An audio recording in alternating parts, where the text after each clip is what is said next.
All right, hello everyone. Welcome to another episode of the Success Podcast. We are doing things a little bit different here today with different camera angles and so on. So we hope you like this view.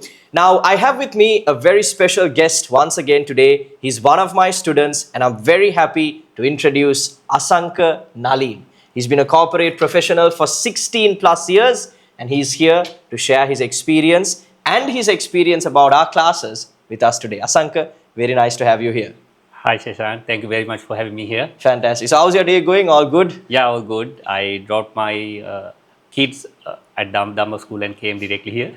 Tell me a bit about your family. Your kids, how old are they? Yes, I have two kids. My son is the eldest. He is in grade 7 now, and my daughter is in grade 5 now, and they are doing good. And my wife is also a banker. I'm also a banker. So we go on like this. You're still at that age with kids where you also have to study with the kids and Yes, definitely. I have that experience. Yeah. It's very hard actually. Really? When we get to study for ourselves, it's different. But when we are studying for kids, it's something different and very hard. How easy is it to get them to understand certain things? Now, for example, you take a maths lesson. I remember when my father used to teach me maths, every day he used to sit me down and then toku every time I get something wrong. Yeah, definitely. Is that how it is with you as well? Yes. Because they don't like to study with me. They better to do it with With the Amma. mother. Yeah, Yes. also same experience. I think every child has that experience, Do you get angry fast when you're trying to teach the kids? Yeah, sometimes not at the first time, but when I teach it several times and he's pretending that he can understand, and at the end if he is giving a wrong answer, I get angry. Were you someone that was able to learn fast? Or did you also... Yes, I think so, but not in every subject. For some subjects, I need time. Did you go to local university or... Yes, I'm from University of Peradeniya. Nice. Yes. What is the faculty? Faculty is agriculture. Agriculture Yes. faculty. So what made you go from agriculture to banking? Actually, I said when I start, I'm a banker. I didn't grow up with the dream of being a banker. Actually, I hated being a banker. Right. You know why? Because I have my aunt and uncle, both are bankers, and I saw in my childhood they are coming home late evenings, and even on April New Year, they are not available at auspicious time. So I thought, what a miserable life is this? So I thought, whatever the profession I choose in my future, it will not be the banking. But somehow You ended up yes, there. ended up here. And What? You go ahead. yes, although it is agriculture, we just, when we talk about agriculture, you feel like it's only about cultivation. But this agriculture, in this stream, there are a lot of other curriculums being taught. We are being taught on engineering and extension services, communication, botany, biology, soil science, and actually it's not only about agriculture. We get all these social sciences also. We learn. Yeah, So what did you do for A levels to get into agriculture? biology. Biology. Yes, I wanted to be a doctor actually. Oh, wow. That's a completely three different paths you have taken. So what happened to your dream of being a doctor? You didn't want to... I tried, but this marks was not enough. I got chance to go to veterinary faculty sometimes because when they are, there's a thing called board too. So when the vacancies are created, if someone is not reporting, that time they are calling the next marks. So I had to go to veterinary, I think, but I didn't apply it for it. I didn't like that. Right. So agriculture, like, is your parents involved in this? What made you think of getting into agriculture? Is it just you got in just because of your marks, or was there another reason? Marks is one thing, but on top of that, veterinary science and biology, biology science was there. Right. In Colombo marking list, this was in the 5th level. But my sister was in agriculture faculty. So she has told me the syllabus and everything, and I wanted to go to the Peradeniya University. That's the other thing. Otherwise, if I selected the biology stream, I had to come to Colombo. So I selected the university. Than What was thought, your experience like at Peradeniya? I've heard that it's yeah, the most beautiful yes, university in Sri and Lanka. most memorable 4 years in my life, if I say, and I found my wife also there. Really? That would have been a fantastic Yes, experience. yes. What was university life like? Because now I personally went to private university, so I'm very fascinated to learn more about what local university function is like. How were those 4 years? 4 years actually, we were given hostels to live in, and these 8 to 4 the lectures are going on, and the practical classes are there. Being in agriculture faculty, so we have this experience to go to Mahailupalam also. 6 months we have to work there. We have to study there. We have to get the hands-on experience that what the farmers are getting. Wow. And also we have a farm in Udaperadeni. It's also a different experience for us. All these animal husbandries are there. Uh, and if I talk about Peradeni life, it's not only about studying, there's a good experience that we should get in our life because of the climate and the setting and everything. It's fantastic actually. Did you take part in any extracurricular activities while you were in the university? University, actually, I did not go to sports. In school times, I have been in sports, but I have been in this comparing things. I got chance there. That's where I started actually, because when for some functions they wanted a person to compare, they asked me. Then I accepted it, but there were people that who were doing well, who were doing better than me. But I got that chance. I have done well sometimes, and I have messed up. But that's the start of this. That's why I still like public speaking. Now, a lot of people, when they are given this opportunity, and you said there are people who are better than you that didn't want to do it. Yes. And it's because they're scared of speaking in front of an audience. What did you do to overcome that fear? Because if you accepted, that means at least to a certain level, you were confident. Yes. Was that confidence something you always had, or was that something you had to build up? No, actually, it's not the confidence that I am always having. I lack confidence most of the time. But when there's a common thing is there, I always believe that someone has to do this. If I don't do it, if everybody says that I can't do this, it will not happen. No, even in the places I am working, there are occasions that I have to accept. Someone should do this. Someone should deliver the speech on behalf of, let's say, it's a farewell. If they are giving an open invitation to speak about this retired person, there should be someone to speak about him. Otherwise, how that person will feel. That's why I accepted it.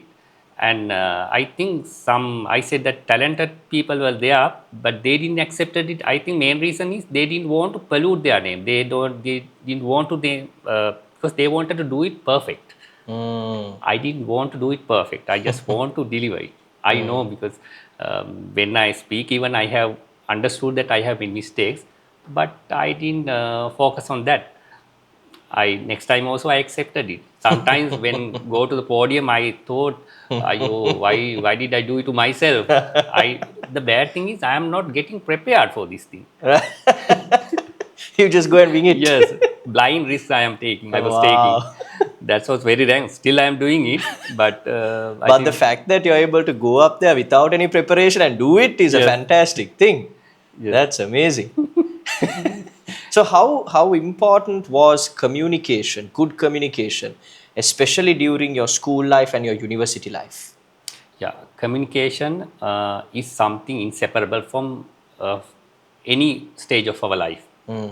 If I talk about the school life, there are a lot of occasions that we need to speak confidently. We need to speak to teachers. Sometimes we need to speak to our principal.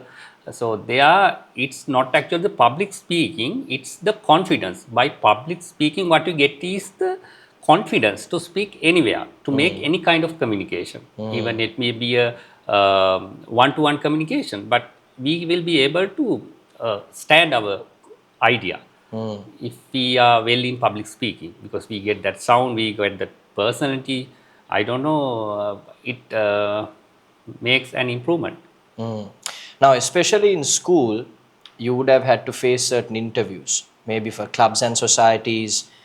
Even in university, there would have been certain instances. Yes. How has being able to communicate well helped you out in those instances? Yes, actually, there are vivas, this Yes, vivas university. in Yeah, exams. yeah. So there's a Mm. panel of lecturers asking questions. So Mm. that time we have to be confident about what we are telling. Yeah, Sometimes we are not telling, we have not done something yeah. actually practically, but we need to pretend that we have We done have it. done it. So in those places, the confidence, the way we speak, the Mm. way we deliver, that really helps to make an impact there. Assertiveness. Yes. Because I remember even when I was doing my university Viva, so yeah, there were certain parts I had not even touched. Yes. But when they ask the question, you can give an answer back. And if you say it confidently, they Yes. always believe what you're saying. Yes, and when they ask the question only, sometimes when we think about the term, Yeah, okay, term is this, so yeah, he should be asking this, and we are yeah, telling something. Then when we are describing it further, they ask another question. yeah, So yeah. that one is comfortable for us. That Then is we will true. jump into that and answer. That has happened so many times. University, school, and then when you moved into your corporate life, how important was communication again? Because school, university, yes, we have our presentations, we have our vivas, we have interviews, and so on. But the importance of communication is really felt when you move into your work life, Yes, right? sure. So, in general, how important is communication for people when they are getting into the corporate sector? Yeah, actually, that's a good question, Shashank, because corporate sector again is inseparable from communication skills. Because if you want to go in a career development, you should develop this uh, speaking communication skills, because you need to convey express your ideas in a professional setting there. So if you are not capable of doing that, so uh, with the confidence, actually we will not be able to convince the senior management, maybe the board of directors. Sometimes we have to do presentations about the progress of the projects. I think I'm talking about not about only about banking, it's about the corporate sector. If anyone is successful in public speaking, I'm sure that he will definitely successful in that communication in career. Now, generally, when you take careers like marketing, sales, banking, finance, whatever, generally there's a certain level of communication that goes into it. One career path that doesn't require a lot of communication is the technology field, right? Yes. Like if you're a cybersecurity Yes. professional or if you're a software engineer, you don't need a lot of communication. But what I have noticed is you can initially get the promotions using your tech skills. Yes. But when you come into a managerial position, Yes. it's very, very tough. And Yes. I get a lot of students from the tech field who come and say, "Sir, now I have the opportunity to go for an interview for a managerial position, but I don't know how to communicate. I don't know how to lead a team. Yes. I don't know how to motivate my team." How important now? You're a corporate leader, right? You've been in banking, you've been in the corporate sector for over 16 years. How important is communication to leadership? Yes, leadership.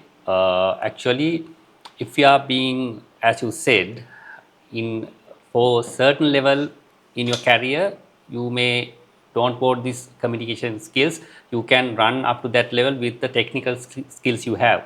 But after a certain level, you become manager. That means a staff is coming under you. That means you need to do communication, because actually you need to look at the HR aspects of this stuff. So that time is the place that you need the communication skills, because sometimes you need to do counseling for them. Sometimes you need to advise, you need to instruct them. So there should be a pattern. Just in the way that we want to do it, we can't deliver it, because we can, but it will not be successful. There may be problems. That's why there should be an art, or there should be a technique that we should follow when we do this in corporate level. If we do instructions, or if we communicate with our subordinates. How important do you think it is to teach younger children the importance of communication, and how do you apply it to your own children? Yeah, actually, if you are starting it from younger age, they don't feel that they have that skill because they don't feel because they already have it. Mm. Only when they look at the other kids that who have the stage fear or who are reluctant to come to the front to deliver something, they know that why they are reluctant, why they have the fear. Because if they from the start, if they are teaching, if they are training them to have their confidence to uh, speak publicly, so I think that will be very helpful. Mm. That is very true. That what you said right now is very true, because even when I was young and I was coming up, I didn't realize that this was a skill. I just thought, okay, everybody can speak well, because I studied in English medium as well. Yes. So everyone around me could speak well.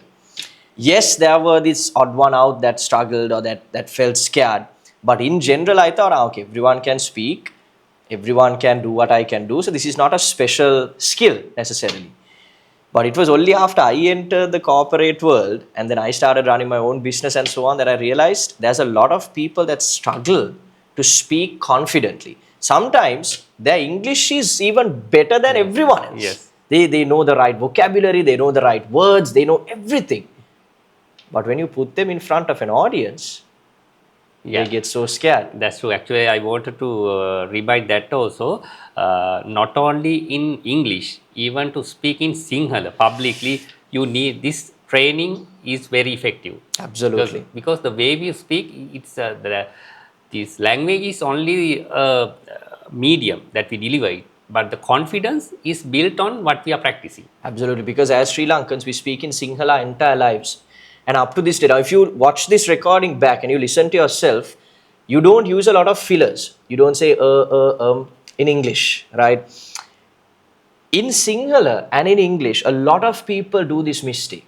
They say, yeah, so today I'm going to talk about, and they do this mistake so much. You would have noticed, I mean, even in the class, when we start out, there's a lot of students who make this mistake. But over a period of time, hopefully if they practice well, they're able to overcome this. I'm one of them. I have a lot of feeling words.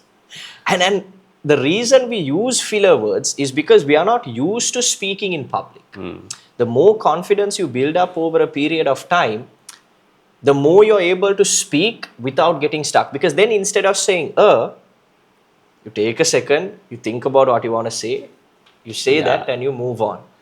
That's a fantastic skill, regardless of, like you said, English or Sinhala. Yes. Actually, the best thing I learned from you, one of the best things is pause is not a mistake. Making a pause is not a mistake. Because sometimes we feel like if we give a little space during our speech, it is not good. But you gave us that technique, that how to stop and think and deliver it with the confidence. Because actually, if you look at a lot of very prominent speakers now, even if you look at someone like Barack Obama, or even if you look at someone like Elon Musk. Now, Elon Musk is not the greatest speaker, but he's not scared to stay silent for as long as he wants to think about what he wants to say. Yes. Very smart guy. He knows exactly what he wants to say, but he takes his time to think about it. Yeah. The other thing is, after a silence, what you are telling is very impactful, because we are waiting for that word. No. So Exactly. we have the attention. Audience has the attention on that. Absolutely. How do you practice your public speaking skills? Did you do it by reading books? Did you do it by practicing? What was your method? Actually, up to I joining your class, I was not practicing anything, as I said earlier. When I never thought that it should be something practiced and it should be something trained. I thought that if I have done it early, so after going there, if I have a script, I can talk it in front of crowd. But when the moment I saw actually the advertisement on this, I thought that there should be some toolkits for this, and that's why he is telling this. Then that's why I thought of your joining your masterclass. Then only I understood the person who was first delivering the presentation. I can't remember his name now. He was doing it well. Then you said how he started first and how he's doing it now. So that made me to join with you to develop this more. Actually, I think, although I'm not practicing, as you are expecting from us, we are supposed to send 2 videos per week, no? Yeah. But we are rarely doing it. But in the start, we were sending. Yeah. But what I have noticed is when I look at my first video Yeah. and the last video I send, there's a big improvement. Mm. And when I'm delivering also, it's very easy for me. Mm. And now you are when with the time, with the practice only, we can apply the tools that you are giving us. At the first instance, we can't, because we need to build confidence first. Then we can, like now when we are cooking a curry, the additives should be put at the end. No?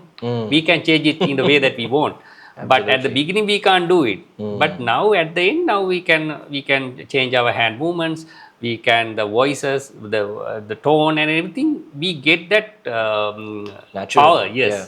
to change it at the end. Because without practicing, it's very tough. Yes. Very tough. Because now, even for me, although I speak quite well, I also practice quite a bit. Now, I do classes almost every day. I do physical classes. I do comparing. Before all of these things, or even before I go for a comparing event, I always make sure to write the script down. Yes. I don't take it and go, but I know what I want to say. And that is so important. A lot of people think you can just come and say something and go. But actually, you respect the audience if you practicing. Yes. That is very important. Yes. Because if you're not practicing and if you think, okay, I can just go and wing this and come, then you're saying, hey, I don't really respect the audience that Respect much. the audience, yes, that's Right? true. But if you put in a little bit of work, it doesn't have to be that you write everything down. It could just mean that you have an outline in your mind of what you want to say. You take some time to research it and you actually practice saying it out loud. That means you're giving the audience something of value. You have put in some effort to give the audience something of value. It's the same thing as coming early for something. Now, you turned up 30 minutes early. Yes. What does that tell me? It tells me that you respect my time. Yes. Do you understand what I mean? Yes. Like, you could have come late. You could have come at 10:35 or 10:40, but you decided to come at 10 because in your mind you wanted to be early. You wanted to make sure, okay, I had something to tell him before the session started. So let me come a bit early and make my point so we can start at exactly 10:30. Yes. Is that what you thought? Yeah, that's what I thought. That's what, because this is the second time I think you schedule it early, Yes, and you had yes, to yes. reschedule it because of that cyclonic condition. Yes, So yes. that's why I thought, no, I can't. Second time I should be there at right Yes. time. That's what I thought. How important is it to work early? Like, even in your corporate life, has this been valuable to you? Yes, it's very important, because working early means if you are going to that place, just after going to your desk, you can't start work. Once you go there early, you have a time to think and study the background and remind what happened last time, and you need that time. Otherwise, suddenly when you get into work and when your boss or your senior management is calling you for something, suddenly you have to go there, but nothing is in your mind. You don't get a time to digest what you studied or what you went through last week. So that's why we should go there early. So that's actually really helpful, being at early. Then here also I came here because one thing is respecting you, as you said. The other thing is I can be familiar with the environment. Yes. Just after coming, I don't know where to sit and what is this, which camera I should be looking at, and if I'm thinking it, you can't. So I'll be messing the whole thing. That's definitely a good thing to be on time or earlier. Earlier. And there's a good thing. One of my bosses said, it's a very good thing. I don't think that it can be applied to everyone. But let's say it's the president. If president is going 30 minutes before the starting time, do you think that it will be the same situation, that it will be a good thing? I suppose so. No. We can't say exactly, because that audience is ready to accept him at that particular time. So if you go there early, maybe that garland is somewhere and these true. dancing people will be somewhere, because they are not ready to accept him that time. No. Then I learned a good lesson from one of my senior management. He said, if you are going in that kind of situation, I'm not talking about this kind of situation. There only you, if you are the chief guest, don't go there early. Go there at the right time. Because what he does was, he goes early and stays somewhere close by and waiting till the time. When the right time comes, he goes to the place. Smart guy. It's a very good advice actually. That's a very good advice. I mean, that's fantastic. I've never thought about it that way. This is the first time I'm hearing that opinion, and I think that is fantastic. So, when it comes to things like comparing, or when it comes to things like speaking at an event, again, coming early is very important because, like you said, it gives you the time to get a feel of the event. It gives you a time to get a feel of what you're going to do, the podium, the mic, all of these things. Do you usually do this when you go to compare an event or to speak in public? Yes, I go there early and I look at the script. I adjust the sound, whether it's working, because in the first time when I'm speaking, if the sound is not coming, I get upset. So it will spoil the whole process. So I check it. You have to go early part and make sure that's all right. Yes. Fantastic. Okay, so moving on to something else. Now, when we talk about communication and improving your public speaking skills, interview skills is a huge part of public speaking because a lot of people, when they're trying to get into jobs, they need to face an interview. Do you remember your first interview when you were applying for a job? How did that go? Yes. Actually, I have been successful in, I think, all these job interviews. I have been successful, I think. Everywhere, I had the confidence. That's the main thing. Because of the confidence, I delivered my views, my comments, my replies very well. And one of my bosses, again, he told me, if you are going to a job, speak like that you don't want that job. That's very good advice. If you think that you want it, you will get stuck. You get nervous. But if you don't want that job, you don't care that. You speak freely. Actually, I have applied it, not everywhere, because although it is told in that simple way, it's not easy to do because our minds know what the reality know. So it's difficult, but there's a truth in it also. Better to practice and see. Absolutely. No, that is very good advice because in anything that you do in general, if you are of the mindset that I don't need this, right? I am okay whether I get it or not, you're able to speak a lot more freely. Yes. Even if you're speaking in front of an audience, if you're in the mindset of it doesn't matter whether I make a mistake or not, I'm going to convey my thoughts. It becomes very easy to speak. And we've spoken a lot about not caring about what other people have to say, not worrying about what the audience will make fun of us or laugh at us. If we think in that mindset, then we are always going to be nervous or shy. Yes, I have experienced that actually. When I make mistakes, I got a chance to compare in a sermon program where I need to invite the monk for the sermon. So there I made a mistake. Because I made a mistake means in literature language, it's not a mistake. Now we say Swamin Wahanse to the monk, and there was a teacher who was to present this set of Beatles to start the sermon. Then I said Guru Piyanan Wahanse. Because everything comes Wahanse, no. Then I said Guru Piyanan Wahanse. Then I thought it's not appropriate to use it at this moment. Then I thought about it. Then whole thing went wrong because I was thinking about that mistake. Exactly. But without thinking that, I had to go on because after coming, I asked several of my friends, did I make a mistake? Did you notice? Some have not noticed that. Because most of the time, if the audience will only know you made a mistake, if you show them you made a mistake. Otherwise, they don't notice at all. Because most of the time when people are listening to you, yes, they might be paying attention, but they are not listening to every single word. Yes. Right? So one mistake here and there is not a big deal.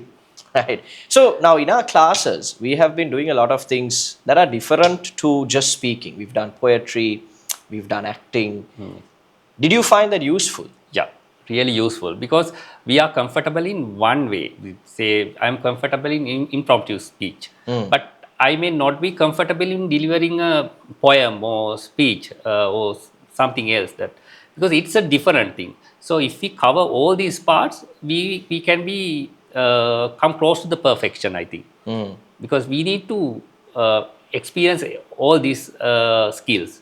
then only we can be successful. It will really help for public speaking, because if we are mastering only one area, let's say it's welcome speech, or it's something about current affairs or something. If we are mastering only that area, so if we get literature like, or something like poetry, and we get a chance to deliver that, it will be very difficult. Actually, I experienced it. I think you can remember in my, when you Yes, individually yes. coached me that session, Yeah. because I was not familiar with that words actually.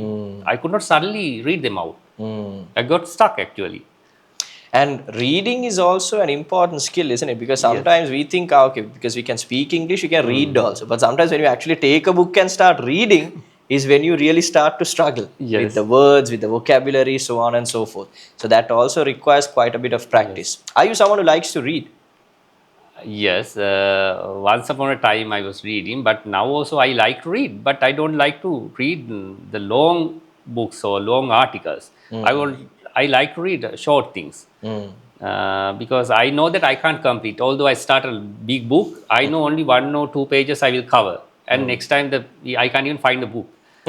So I will go to another thing. So that's why I like to read short articles. How do you improve your knowledge on specific subjects? Do you listen to podcasts? Do you read books? What is your method? Yes, I actually use YouTube.